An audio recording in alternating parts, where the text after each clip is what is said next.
ঠিক অহংকার পতনের মূল, আর কৃতজ্ঞতার স্বীকারকারীকে আল্লাহ পছন্দ করেন। নমনীয়তা ইসলামের সৌন্দর্য। হান্নান মাসুদ, তোমার এত অহংকার ভালো না, পরে পতন অতি তাড়াতাড়ি চলে আসবে। আজকে মাসুদ একটা ইন্টারভিউতে বলেছে জামায়াতের সাথে জোটে যাওয়া নাকি তাদের এনসিপির সবচেয়ে বড় ভুল ছিল। তারা নাকি জামায়াতের সাথে জোটে না গেলে তারা আরও অনেক বেশি আসনে জয় পেত।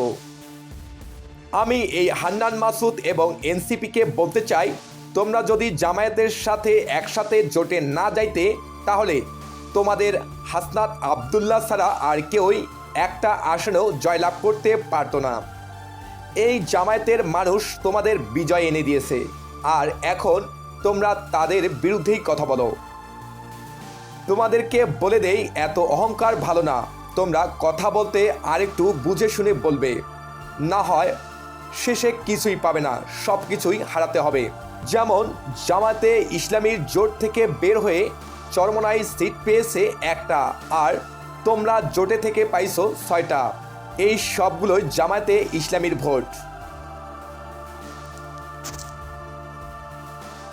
প্রিয় দর্শক, হান্নান মাসুদের কথাগুলোকে আপনি কিভাবে দেখছেন? অবশ্যই আপনার মূল্যবান মতামত জানাতে ভুলবেন না, এবং এই চ্যানেলে নতুন হয়ে থাকলে চ্যানেলটি সাবস্ক্রাইব করে একটি লাইক দিয়ে পাশে থাকার অনুরোধ রইল। ধন্যবাদ।